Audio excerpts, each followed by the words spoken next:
Drone hit করেছে একটি তেল শোধনাগারে।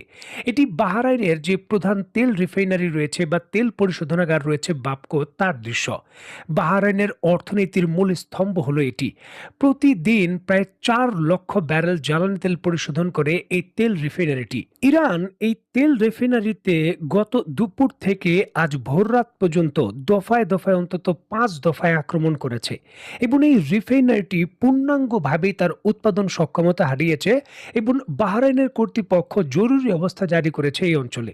এখন প্রশ্নটা হলো যে এই রিফাইনারিকে কেন বারবার টার্গেট করা হচ্ছে? দেখুন, আন্তর্জাতিক সামরিক বিশেষজ্ঞ এবং বড় বড় থিঙ্ক ট্যাঙ্ক বলছেন ইরানে হামলার জন্য যুক্তরাষ্ট্রের যুদ্ধ বিমান, যুদ্ধ জাহাজগুলো যেই জ্বালানি তেল পায় বাহরাইনের এই তেল ক্ষেত্র থেকেই সরবরাহ করা হয়। যত ধরনের জেট ফুয়েল রয়েছে মধ্যপ্রাচ্যে, সকল ধরনের জেট ফুয়েল যুক্তরাষ্ট্রের জন্য বাহরাইনের এই তেল ক্ষেত্র সরবরাহ করে থাকে। দেখুন, যদি শত্রুকে আপনি নিবৃত করতে চান এবং শত্রুর সক্ষমতাকে গুড়িয়ে দিতে চান, তাহলে তার লজিস্টিক সাপোর্টের যে সাপ্লাই চেইন রয়েছে তা অবশ্যই ভাঙতে হবে।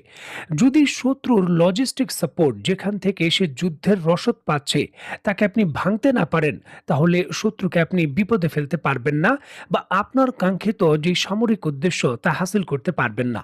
এই ক্ষেত্রে ইরান খুবই পরিকল্পিতভাবে যুক্তরাষ্ট্রের সামরিক বাহিনীকে যেই সকল তেল পরিশোধনাগার সাপ্লাই দেয়, সকলগুলোকে তারা গুড়িয়ে দেওয়ার সিদ্ধান্ত নিয়েছে। দেখুন, এই বাহরাইনের তেল ক্ষেত্র থেকে ইসরায়েলকেও যুদ্ধকালীন তেল সাপ্লাই দেওয়া হতো। দেখুন, দীর্ঘকালীন যুদ্ধের প্রস্তুতি নিয়ে ইরান মাঠে নেমেছে। ইরান শর্টকাট কোনো পন্থা অবলম্বন করতে চায় না।